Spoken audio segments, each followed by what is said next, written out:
السلام علیکم ورحمۃ اللہ وبرکاتہ۔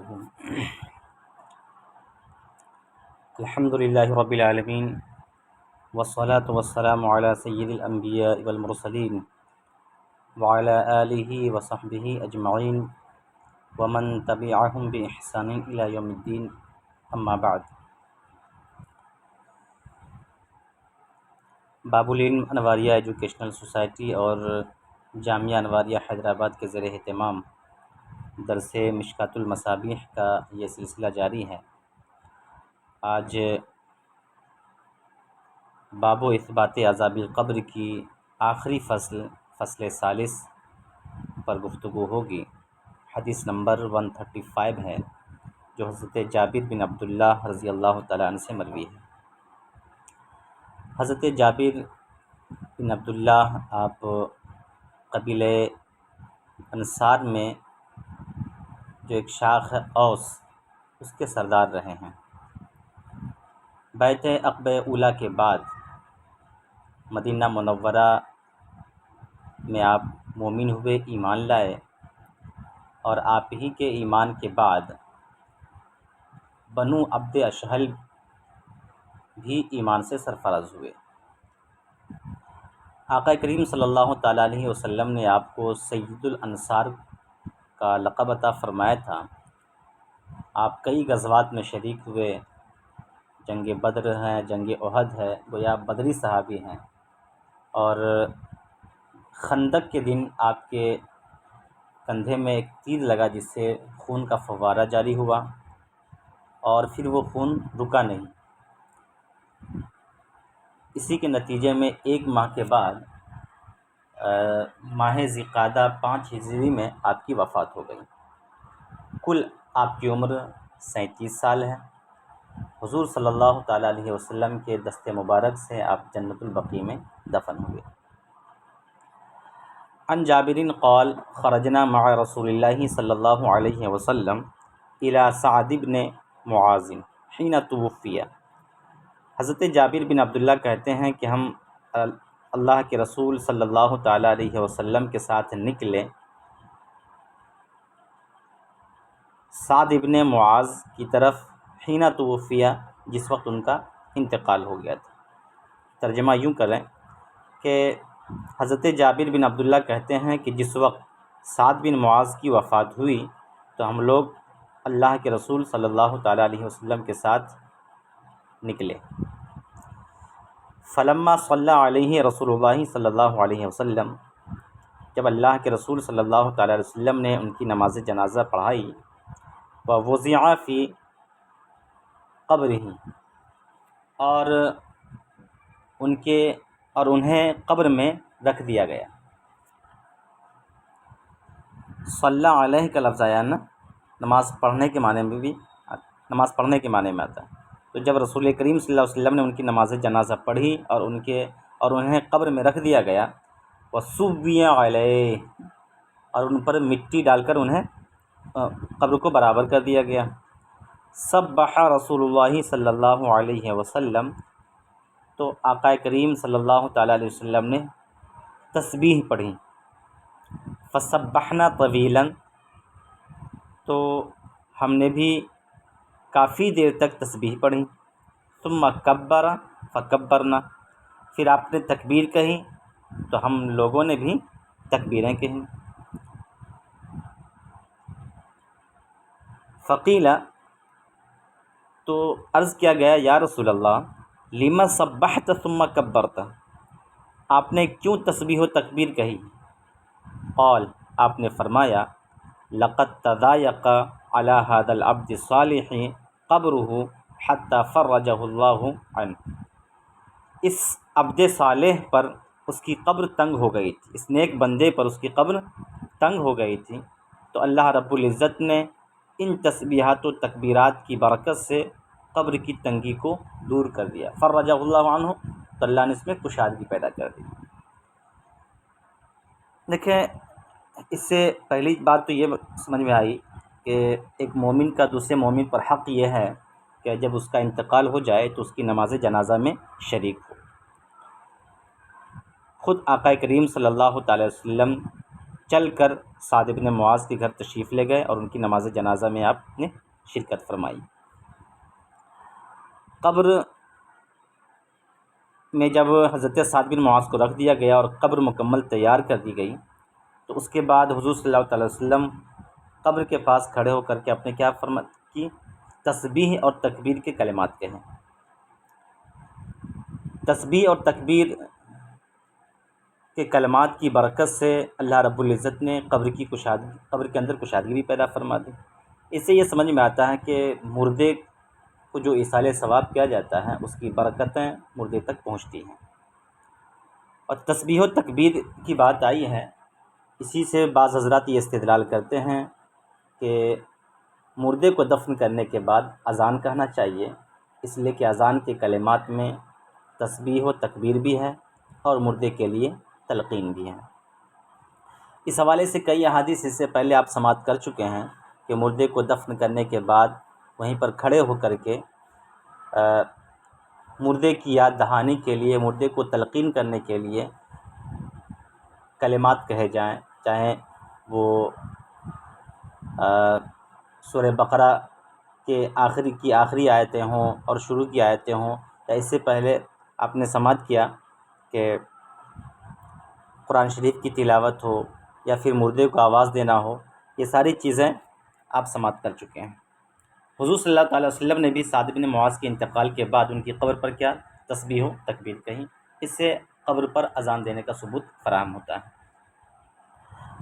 تب جب حضور نے یہ عمل کیا نا تو حضور سے پوچھا گیا کہ آپ نے یہ کیوں کیا، لما سبحت ثم کبرت۔ اس سے سمجھ میں آتا ہے کہ جب کوئی بات آپ کو سمجھ میں نہ آئے تو اپنے بڑوں سے ضرور پوچھنا چاہیے اور اس کی تفہیم ضرور کرنا چاہیے، غلط فہمیاں پالنے سے زیادہ بہتر ہے۔ تو آقا کریم صلی اللہ علیہ وسلم نے کیا فرمایا کہ اس صالح بندے پر، اس نیک بندے پر اس کی قبر تنگ ہو گئی تھی۔ اس سے سمجھ میں آتا ہے کہ قبر ہر ایک بندے کو دباتی ہے، چاہے مومن صالح ہو یا غیر مومن۔ اب جب صالح مومن ہے تو پھر قبر ان کو دبا کیوں رہی تھی؟ تو اس کی کئی توجیحات کی گئی ہیں۔ ایک وجہ یہ بھی ہو سکتی ہے کہ ہو سکتا ہے قرب الہی میں کچھ خلاف اولا یا کوئی ایسی غیر مناسب حرکت ہو گئی ہو، تو جس کی تلافی کے لیے اللہ رب العزت کی اجازت سے قبر نے انہیں دبایا ہو، تاکہ ہلکی پھلکی خطا اور جو بھی خلاف اولا حرکتیں ہیں وہ بھی اس سزا کی وجہ سے کیا ہو جائیں، ختم ہو جائیں۔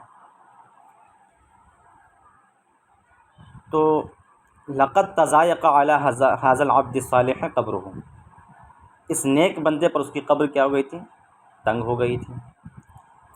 حالانکہ ایک توجہ یہ بھی کی گئی ہے کہ قبر ان کو محبتاً دبا رہی تھی، اپنے اندر سمو رہی تھی، چمٹ لے رہی تھی۔ یہ ایسے ہی ہے جیسے کہ ایک ماں اپنے بچے کو گود کے اندر چمٹاتی ہے تو بچہ روتا بھی ہے اور بچے تھوڑی دیر کے لیے تکلیف بھی محسوس کرتے ہیں، حالانکہ ماں اسے محبت اور پیار دینا چاہتی ہے۔ یہ اس کو یوں سمجھیں کہ جیسے بلی اپنے منہ میں اپنے بچے کو بھی پکڑتی ہے اور چوہے کو بھی پکڑتی ہے، لیکن دونوں کے پکڑنے کا انداز الگ الگ ہوا کرتا ہے۔ کئی توجیحات ہیں، اور ایک توجیہ تو پہلی وہی میں نے بیان کیا کہ ہر صالح بندے کو قبر دبوچتی ہے۔ اس سے ایک چیز یہ بھی سمجھ میں آتی ہے کہ اللہ رب العزت کے فضل و کرم سے ہی انسان جنت الفردوس کا مستحق ہو سکتا ہے۔ اعمال اور خیر اور اچھائیاں یہ جنت کے حصول کا موجب نہیں ہے جب تک کہ اللہ رب العزت کی مشیت نہ ہو۔ یفعل ما یشاء فعال لما یرید، وہ جو چاہتا ہے کرتا ہے، اس کی مرضی پر کوئی انگشت نمائی نہیں کر سکتا۔ تو جب اللہ کے حبیب صلی اللہ تعالی وسلم نے تسبیح و تکبیر کے کلمات کہے نا، تو حضرت سعد بن معاذ کی قبر، حضرت سعد بن معاذ کے جسم مبارک کو جو قبر دبا رہی تھی، تو قبر کیا ہو گئی، زمین جو ہے سائڈ ہو گئی اور ان کی قبر کے اندر کشادگی پیدا ہو گئی۔ رواہ احمد، اس حدیث کی روایت امام احمد ابن حنبل نے کی ہے۔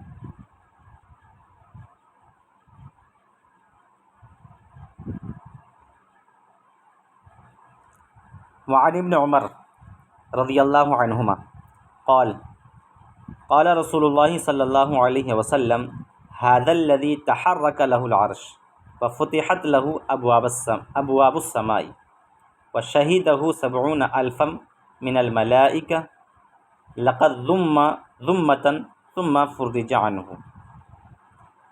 حضرت ابن عمر رضی اللہ تعالیٰ عنہ کہتے ہیں کہ اللہ کے رسول صلی اللہ تعالیٰ علیہ وسلم نے ارشاد فرمایا،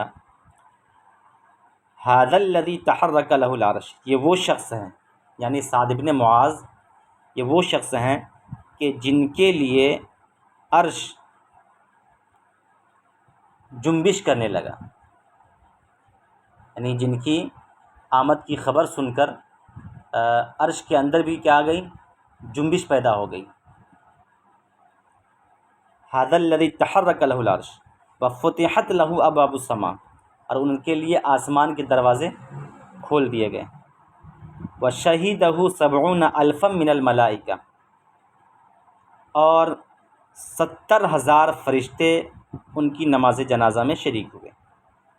لقد ضم ضمة، اس کے باوجود انہیں چمٹایا گیا، یا اسے قبر نے انہیں دبوچا۔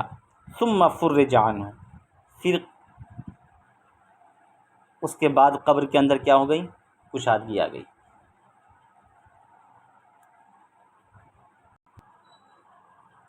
حضرت سعد بن معاذ کے وصال پر عرش کا جھومنا، بلکہ ایک روایت میں عرش الرحمن کا لفظ آیا، رحمان کا عرش جھوم گیا۔ تو یہ عرش کے جھومنے سے کیا مراد ہے؟ اس کی توضیح میں علماء کے متعدد اقوال ہیں۔ ایک قول یہ ہے کہ حرکت میں آنا اور جھومنا یہ خوشی اور مسرت و نشاط سے کنایہ ہے، یعنی حضرت سعد بن معاذ کی روح پاک عالم قدس کی طرف پرواز کر رہی تھی، اور خدا تعالیٰ کی بارگاہ میں ان کی عظمت و بزرگی بہت اعلیٰ اور نہایت اہمیت والی تھی، تو ان کی تشریف آوری کی بشارت ملنے پر اہل عرش نے خوشیوں کا اظہار کیا اور فرحت و نشاط ظاہر کی۔ اس کا دوسرا معنی یہ ہو سکتا ہے کہ ان کی موت بہت عظیم ہے، اور اس حادثہ کے شدید ہونے سے کنایہ ہے کہ جیسے کہتے ہیں نا کہ جس طرح لوگ جیسے کہا جاتا ہے کہ فلاں شخص کی موت سے زمین تاریک ہو گئی ہے نا، تو ایسے ہی حضرت سعد بن معاذ کی موت کا حادثہ نہایت شدید تھا، اس شدت سے کنایہ ہے کہ عرش الہی کیا ہو گیا، جھوم گیا۔ ایک قول یہ بھی شیخ محقق نے بیان کیا ہے کہ اس دنیا سے ان کا وجود مسعود روپوش ہو گیا، اور ان کے پاکیزہ اعمال جو آسمانوں کی طرف بلند ہوا کرتے تھے، جاتے تھے، اب یہ سلسلہ بھی کیا ہو گیا، منقطع ہو گیا۔ تو اس سلسلے کے منقطع ہونے پر عرش نے حسرت و غم کے طور پر خود کو جو ہے جنبش پیدا کر، اپنے اندر جنبش پیدا کر دی، یہ حسرت و غم کے طور پر تھا۔ جیسے کہ روایت میں آتا ہے نا کہ زمین و آسمان صالحین کی موت پر صدمے سے روتے ہیں، یعنی زمین کی وہ جگہ جہاں انہوں نے نیک عمل کیے ہیں، اور آسمان کی وہ جگہ جہاں سے ان کے اعمال صالحہ اوپر چڑھتے تھے، اور جن جگہوں کو وہ مشرف و برکت والا کیا کرتا تھا، اب وہ جگہیں کیا ہو گئیں، اس سے ویران ہو گئیں۔ تو گویا کہ حسرت و غم اور افسوس کے طور پر عرش الہی حرکت میں آیا۔ وفتحت له ابواب السماء، اور ان کے لیے آسمان کے دروازے کھول دیے گئے، اور 70,000 فرشتے ان کی نماز جنازہ میں شریک ہوئے۔ یہ سب جو معاملات ہیں نا، ان کی اہمیت اور ان کی فضیلت اور ان کے مقام و مرتبے کو بیان کرنے کے لیے۔ لقد ضم ضمة، اور اس کے باوجود، اس قدر اہمیت و عظمت کے باوجود، قبر نے کیا کیا؟ انہیں دبایا، پھر قبر کے اندر کشادگی ہو گئی۔ تو میں نے جیسا کہ بتایا نا کہ ہو سکتا ہے یہ اللہ رب العزت کا ایک دستور ہی رہا ہو کہ جو بھی مرد جس کا بھی انتقال ہو، چاہے وہ مرد صالح ہو یا غیر صالح ہو، سب کو قبر دبوچے گی، سب کو قبر دبائے گی۔ یہ ایسے جیسے کہ اللہ رب العزت کا ایک دستور ہے نا کہ جب مردے سے سوال و جواب ہوتا ہے تو اس کمپلیٹ ہونے کے بعد جنتیوں کو پہلے دوزخ کا محل دکھایا جاتا ہے، دوزخ کا ٹھکانہ، پھر جنت کا ٹھکانہ دکھایا جاتا ہے۔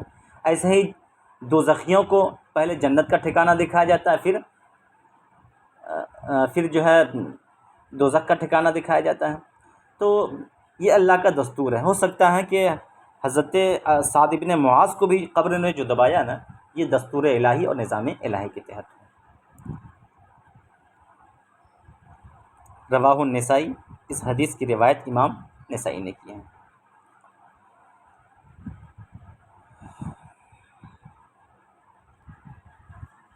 حدیث نمبر 137، وعن اسماء بنت ابی بکر قالت قام رسول اللہ صلی اللہ علیہ وسلم خطیبا فذکر فتنة القبر التي يفتن فيها المرء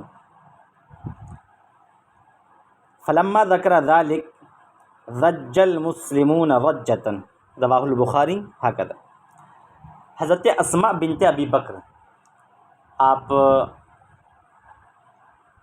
صحابیہ ہیں، آپ کا لقب ذات النطاقین ہے۔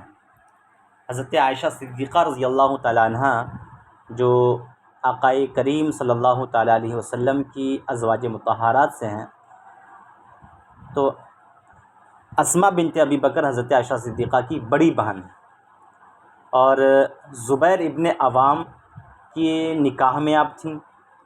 حضرت عبداللہ ابن زبیر کی آپ والدہ ہوئیں، اور ابو بکر صدیق کی صاحبزادی ہوئی۔ یہ گویا کہ بڑی صاحبزادی ہیں۔ آپ کے بارے میں آیا تھا کہ آپ 18ویں مومنہ ہیں، یعنی عورتوں میں جو ایمان لائی ہیں اس میں 18ویں نمبر پر آپ نے ایمان لایا۔ مکہ معظمہ میں ایمان کی سعادت سے شرفیاب ہوئے، اور حضرت عائشہ صدیقہ سے عمر میں آپ 10 سال بڑی تھیں۔ آپ کے صاحبزادے حضرت عبداللہ ابن زبیر کو حجاج ابن یوسف نے سولی پر چڑھایا تھا، اور جب سولی سے اتارا گیا تو اس کے 10 روز کے بعد حضرت اسماء رضی اللہ تعالیٰ عنہ کا بھی انتقال ہو گیا۔ مکہ معظمہ میں آپ دفن ہوئی۔ یہ واقعہ 73 ہجری کا ہے۔ حضرت اسماء بنت ابی بکر روایت کہتی ہیں کہ رسول اللہ صلی اللہ تعالیٰ علیہ وسلم خطبہ دینے کے لیے کھڑے ہوئے۔ اس سے سمجھ میں آتا ہے کہ خطبہ دینے کا بہتر طریقہ یہ ہے کہ آدمی کھڑے ہو کر کے دے، سنت طریقہ یہی ہے۔ حالانکہ بیٹھ کے بھی دے سکتے ہیں، انسان کے اپنے اطمینان اور ہر ایک کی اپنی خواہش کے اوپر ڈپینڈ ہوا کرتا ہے۔ تو حضور صلی اللہ تعالی وسلم کھڑے ہو کر کے خطبہ دیتے تھے عام طور پر۔ یہی وجہ ہے کہ آپ دیکھیں خطبہ نکاح میں بھی سنت یہ ہے کہ کھڑے ہو کر کے دیا جائے۔ جمعہ کے اندر جو خطبے دیے جاتے ہیں عربی زبان میں، وہ بھی کھڑے ہو کر کے دیا جاتا ہے، یہ سنت ہے۔ رسول کریم صلی اللہ تعالی وسلم خطبہ دینے کے لیے کھڑے ہوئے۔ فذکر فتنۃ القبر، تو آپ نے قبر کے اس فتنے کا ذکر فرمایا، التی یفتن فیہا المرء، جس فتنے میں انسان مبتلا کیا جاتا ہے، جس فتنے سے انسان دوچار ہوتا ہے۔ فلما ذکر ذالک، تو جب آپ نے اس کا ذکر فرمایا نا، وہ سارے فتنوں کا کس طرح کی آزمائشیں ہوتی ہیں مردے کو قبر کے اندر، ضج المسلمون ضجتاً، تو مسلمان چیخ و پکار کرنے لگے، زور زور سے رونے لگے۔ رواہ البخاری ہکذا، امام بخاری نے اسی طرح روایت کی۔ اس سے سمجھ میں آتا ہے کہ قبر کا فتنہ نہایت خطرناک ہے، انتہائی خطرناک ہے۔ جبھی تو ان فتنوں کا ذکر جب پیغمبر نے کیا تو صحابہ وہاں پہ موجود سارے لوگ اشکبار ہو گئے اور چیخ و پکار کر کے رونے لگے۔ اللہ تعالی ہم سب کو فتنے قبر سے محفوظ رکھیں۔ زاد النسائی، امام نسائی نے اس حدیث پر مزید یہ اضافہ کیا ہے کہ حالت بینی و بین ان افہم کلام رسول اللہ صلی اللہ علیہ وسلم، یعنی چیخو پکار اس قدر ہوئی، حالت کا فاعل جو ہے زجتن ہے، چیخو پکار اس قدر ہوئی کہ وہ چیخو پکار میرے اور رسول کریم صلی اللہ تعالی وسلم کی بات کو سمجھنے کے درمیان حائل ہو گئی، حالت بینی و بینہ ان افہم کلام رسول اللہ صلی اللہ علیہ وسلم، وہ چیخ یعنی اس قدر شور و شغب ہونے لگا چیخو پکار کہ اب حضور کیا بتا رہے ہیں وہ بات لوگ سن نہیں پائے، بہت سے لوگ نہیں سن پائے کہ آخر کیا آخری شبد تھا، کیا آخر میں حضور نے فرمایا، چیخو پکار اس قدر ہونے لگی۔ فلما سکنت، تو حضرت اسماء بنت ابی بکر کہتی ہیں فلما سکنت، جب یہ شور و شغب تھما، کم ہوا، فلما سکنت زجتہم، جب لوگوں کا شور و شغب کیا ہوا، کم ہوا، قلت لرجل قریب منی، تو میں اپنے قریب بیٹھے ایک شخص سے کہا، اپنے پاس کے ایک شخص سے کہا، اے بارک اللہ فیک، اللہ تعالیٰ تجھے برکتیں عطا فرمائے، ماذا قال رسول اللہ صلی اللہ علیہ وسلم فی آخر قولہ، اللہ کے رسول صلی اللہ تعالی وسلم نے اپنے آخری جملوں میں کیا فرمایا تھا، حضور کی آخری بات کیا تھی، چونکہ شور و شغب اس قدر بڑھ گئے کہ میں سن نہیں سکا۔ قال، تو انہوں نے کہا، قد اوحی الی انکم تفتنون فی القبور قریبا من فتنۃ الدجال، اس نے کہا کہ حضور صلی اللہ علیہ وسلم نے فرمایا کہ میری طرف یہ وحی کی گئی ہے کہ تم لوگ قبروں میں ایسے آزمائے جاؤ گے، تمہاری قبر کی آزمائش ایسے ہوگی جو فتنہ دجال سے قریب تر ہوگی، میری طرف یہ وحی کی گئی ہے کہ تم قبروں میں آزمائے جاؤ گے ایسے فتنے سے جو فتنہ کیا ہوگا، فتنہ دجال سے قریب تر ہوگا، یعنی جس طرح دجال کا فتنہ ہے اسی سے قریب قریب فتنہ جو ہے تمہارے قبر کے اندر ہوگا، جس فتنے کا سامنا تمہیں کرنا ہوگا۔ دیکھیں یہاں پر جو امام نسائی نے جو آگے کے الفاظ کا اضافہ کیا ہے کہ شور و شغب جب بڑھ گیا تو حضرت اسماء بنت ابی بکر نے اپنے پاس بیٹھے ایک شخص سے پوچھا، اسے سمجھ میں آتا ہے کہ عورت پردے میں رہ کر کے شریعت کے مسائل پوچھ سکتی ہیں مردوں سے، یا بیانات بھی پردے میں رہ کر کے سن سکتی ہیں۔ اس زمانے میں تو ایک عام دستور تھا، اور یہ جو معاملہ ہوا تھا یہ مسجد نبوی کے اندر، جس میں عورتیں مرد سب بیٹھے ہوئے تھے، اور وہاں حضور صلی اللہ علیہ وسلم نے فتنہ قبر کا تذکرہ فرمایا۔ تو اس زمانے میں مرد عورت عام طور پر مجالس میں، وعظ کی محفلوں میں شریک ہوا کرتے تھے، اور سب ایمانیات، عقائد اور اعمال کے سلسلے میں باتیں سنا اور سمجھا کرتے تھے۔ آج کے زمانے میں بھی اس بات کی سخت ضرورت ہے کہ عورتوں کے لیے بھی انتظام ہونا چاہیے، کہیں کہیں انتظامات ہوتے بھی ہیں، بلکہ مساجد کے ساتھ ساتھ ایک خاص حصہ عورتوں کے لیے بھی خاص کیا جانا چاہیے، جس میں عورتیں نماز پڑھ سکیں اور بیانات سن سکیں۔ ان کے ایمان و عقائد کی تحفظ و صیانت کے لیے بھی ہمیں پیش قدمی کرنا چاہیے، جیسے حضور کے زمانے میں ہوا کرتا تھا۔ اس وقت چونکہ بے پردگی کی جہاں تک بات ہے تو مارکیٹنگ کرنا اور ساری چیزیں کرنا عام طور پہ عورتوں کے اندر یہ پایا جاتا ہے، تو عبادات کے لیے تو بدرجہ اولیٰ ہم کچھ نہ کچھ تو کر سکتے ہیں، انتظام تو کر سکتے ہیں۔ تو حالانکہ یہ غلط ہے کہ بے پردگی کے ساتھ نکلیں، اور ضرورت کے مطابق عورتیں نکلتی ہیں تو ضرورت کے مطابق مساجد کی طرف بھی جائیں اور واعظ و نصیحت کو وہ سنیں۔ تو حضرت اسماء بنت ابی بکر نے اپنے قریب بیٹھے ایک شخص سے پوچھا کہ اے بارک اللہ فیک، اللہ تجھے برکت دے، ماذا قال رسول اللہ صلی اللہ علیہ وسلم فی آخر قولی، حضور کی آخری بات کیا تھی۔ اس سے سمجھ میں آتا ہے جب کسی سے پوچھنا ہونا تو پہلے دعا یا جملہ کہہ دے اور اس کے دل کو خوش کر دے، کسی مومن کے دل کو خوش کرنا بھی عبادت ہے۔ تو انہوں نے کیا کہا کہ نبی کریم صلی اللہ علیہ وسلم نے فرمایا کہ میری طرف وحی کی گئی ہے کہ تم قبروں میں ایسے فتنوں سے آزمائے جاؤ گے جو فتنہ دجال سے قریب تر ہوگا۔ فتنہ دجال کیا ہے؟ بڑا خطرناک فتنہ ہے، ایسا فتنہ کہ جس میں لوگ طوعاً کرہن مجبوراً اس بندے کو خدا ماننے پر مجبور ہو جائیں گے، بڑی تعداد اس کا نام لیوا ہو جائے گی، اس کی خدائی کو تسلیم کرنے لگے گی، اس قدر خطرناک فتنہ ہوگا۔ سیم یہی فتنہ قبر کے اندر بھی ہوتا ہے کہ شیطان قبر کے اندر حاضر ہوتا ہے اور کہتا ہے کہ مجھے خدا مان لو۔ یہاں تک کہ شیطان کی جو ذریت ہوتی ہے نا، اس کی جو نسلیں ہوتی ہیں نا، وہ مرنے والے کے جو دوسرے رشتہ دار، عزیز ترین رشتہ دار جو پہلے سے دنیا سے انتقال کر چکے ہوتے ہیں، شیطان کی نسلیں اس کی شکل میں آ کر کے اس کے سامنے آتی ہیں اور کہتی ہیں کہ میں نے بھی اس کو خدا مان لیا ہے، تم بھی خدا مان لو، تمہارے لیے کامیابی ہے۔ اس طرح سے قبر کے اندر آزمائشیں ہوتی ہیں اور اس کو بھٹکانے کی کوششیں کی جاتی ہیں۔ اللہ تعالی ہم سب کو بچائے۔ ہم سمجھ سکتے ہیں کہ یقیناً یہ فتنہ دجال کے قریب قریب یہ قبر کا بھی فتنہ ہوا کرتا ہے۔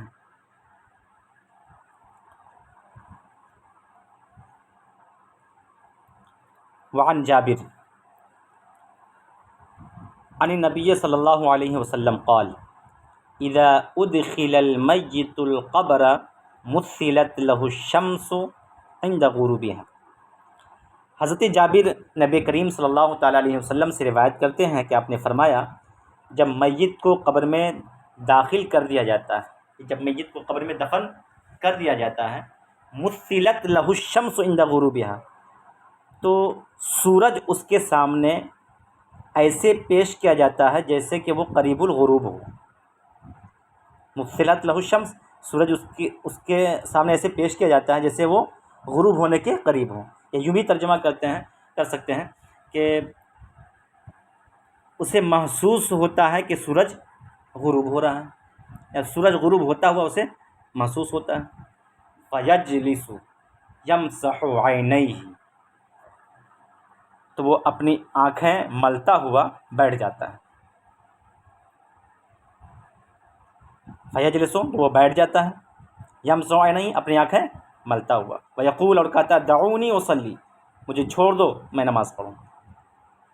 ذرا دیکھیں کہ سورج غروب ہونے کا وقت یہ اس بات کو بتاتا ہے کہ عصر کا وقت ختم ہو رہا ہے۔ تو عصر کا وقت ختم ہو رہا ہے تو جب آدمی کو عادت ہوگی دنیا میں نماز پڑھنے کی، تو جو ہی اس کو احساس ہوگا کہ سورج غروب ہو رہا ہے، فوراً جو تمام باتوں کو بھول کر کے وہاں پر کہ میں مرا بھی تھا، میرے ساتھ کیا معاملات ہوئے، سب کو بھول کر کے پہلے اس کو اس بات کی یاد آئے گی کہ مجھے نماز پڑھ لینا چاہیے۔ اس لیے حافظوا علی الصلاۃ والصلاۃ الوسطیٰ، تمام نمازوں میں خاص طور سے بیچ والی نماز کی حفاظت خاص طور سے کرنا چاہیے۔ اس حوالے سے صوفیہ کی ایک بات بڑی اچھی لگتی ہے۔ صوفیہ فرماتے ہیں کہ جیسے جیو گے ویسے ہی مرو گے، اور جیسے مرو گے ویسے ہی اٹھو گے، یعنی جس طرح سے آپ نے زندگی گزاری ہے نا، ایسے ہی آپ کا انتقال بھی ہوگا، اور جس طرح آپ کا انتقال ہوگا اٹھنے کے وقت بھی وہی کیفیت ہوگی۔ دنیا میں اگر آپ نماز کے پابند ہوں گے، جو ہی اٹھیں گے پھر نماز کا احساس آئے گا، نماز کا خیال آئے گا۔ اس لیے اپنی زندگی کو بہتر بنانے کی ہمیں کوشش کرنا چاہیے۔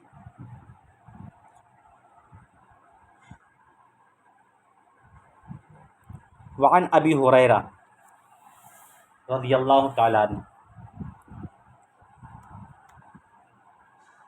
قال ان المیت یسیر الی القبر فیجلس الرجل فی قبرہ، یجلس نہیں یجلس ہوئی ہوگا، فیجلس الرجل فی قبرہ من غیر فزع ولا مشغوب۔ حضرت ابو ہریرہ نبی کریم صلی اللہ علیہ وسلم سے روایت کرتے ہیں کہ آپ نے فرمایا کہ میت جب قبر میں پہنچتا ہے تو اپنی قبر میں وہ بغیر جزع و فزع کے، بغیر کسی خوف اور گھبراہٹ کے بیٹھتا ہے۔ ثم یقال، پھر سے کہا جاتا ہے فیما کنتا، تم کس مذہب پر تھے؟ فیقول، تو وہ کہتا کنت فی الاسلام، میں اسلام پر تھا، یعنی میرا دھرم، میرا مذہب اسلام تھا۔ یہ کنتا کا لفظ کیوں آیا؟ اس لیے کہ ایمان کا دار و مدار تو دنیاوی زندگی پر ہے. دنیا میں کس پر تھے؟ اصل اعتبار تو اسی کا ہے. آخرت میں تو دین اور دھرم کا کوئی تعلق نہیں ہے. تو اس لیے کہتا ہے کن تو فی الاسلام، میں اسلام پر تھا دنیاوی زندگی میں. فیقال، پھر اسے کہا جاتا ہے ما ھذا الرجل، یہ شخص کون ہے؟ فیقول، تو وہ کہتا ہے محمد الرسول اللہ جاءنا بالبینات من عند اللہ، یہ اللہ کے رسول محمد صلی اللہ تعالیٰ علیہ وسلم ہے جو ہمارے پاس شہادتیں لے کر، بینات لے کر آئے من عند اللہ، اللہ کی طرف سے. دیکھیے مرد صالح کی یہ بات ہو رہی ہے. مرد صالح قبر میں بغیر جز و فضا کے، بغیر کسی خوف و گھبراہٹ کے بیٹھتا ہے، پھر اس سے دین کے بارے میں سوال ہوتا ہے اور محمد رسول اللہ صلی اللہ علیہ وسلم کے بارے میں سوال ہوتا ہے. تو وہ مرد وہ رجل صالح کیا کہتا ہے کہ یہ محمد صلی اللہ علیہ وسلم ہے جو ہمارے پاس دلائل کے ساتھ تشریف لائے، دلائل ہمارے پاس لے کر کے آئے اللہ کی بارگاہ سے. فصدقناہ، تو ہم نے ان کی تصدیق کی. فیقال لہ، تو اس سے پوچھا جاتا ہے، اس سے کہا جاتا ہے حل رأیت اللہ، کیا تو نے اللہ کو دیکھا تھا؟ کیا تم بغیر دیکھے اللہ پر ایمان لے آئے؟ کیا تم نے دیکھ کر کے اللہ پر ایمان لایا؟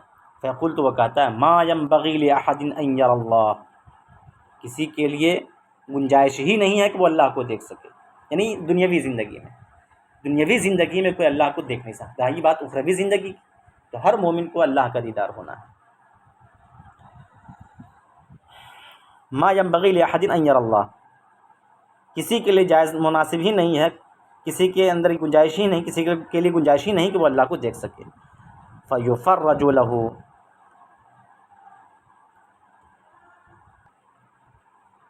فرجتاً قبل النار، تو اس کے لیے جہنم کی طرف سے ایک شگاف کھول دیا جاتا ہے، جہنم کی طرف سے ایک سوراخ کر دیا جاتا ہے. فینظر الیہا، تو اس جہنم کی طرف دیکھتا ہے. یحطم بعضها بعضا، کہ جہنم کے بعض حصے بعض کو کیا کر رہے ہیں؟ کاٹ رہے ہیں، کچل رہے ہیں. فیقال لہ، تو اسے کہا جاتا ہے انظر الی ما وقاک اللہ، اس ٹھکانے کی طرف دیکھو جس سے اللہ رب العزت نے تمہاری حفاظت فرمائی، جس سے اللہ نے تمہیں بچا لیا. ثم یفرج لہ فرجتاً قبل الجنہ، پھر اس کے لیے جنت کی طرف سے ایک شگاف کھول دیا جاتا ہے، ایک سوراخ کھول دیا جاتا ہے. فینظر الی زہرتہا وما فیہا، تو وہ جنت کی زیب و آرائش اور اس کی نعمتوں کا مشاہدہ کرتا ہے. فیقال لہ، پھر اسے کہا جاتا ہے ھذا مقعدک، یہ تیرا ٹھکانہ ہے. علی الیقین کنت، اس یقین کے باعث جس پر تم تھے. وعلیہم وعلیہ مت، اور جس پر تیرا انتقال ہوا، تیری وفات ہوئی. وعلیہ تبعث، اور اسی پر تم اٹھائے جاؤ گے انشاءاللہ تعالی. یعنی دنیاوی زندگی میں تمہیں علم الیقین حاصل تھا، ان تمام چیزوں کا علم، ان تمام چیزوں کے بارے میں جان رکھا تھا کہ ایسا ایسا ہونا ہے، جنتی نعمت ہیں، دوزخ کی جو ہے آزمائشیں ہیں، یہ ساری چیزیں، یہ علم الیقین تھا نا. وعلیہم، اور مرنے کے بعد جو تم اب یہ سب کچھ دیکھ رہے ہو، تو سب دیکھنے کے بعد علم الیقین کے جو بعد والا درجہ ہے وہ کیا ہے کہ اب تمہیں عین الیقین حاصل ہو گیا ان سب چیزوں کو دیکھ کر. اور پھر بعد حشر وہاں پہنچ کر جب سارے معاملات کو دیکھو گے، بعث و نشر ہوگا، تب تمہیں حق الیقین نصیب ہوگا.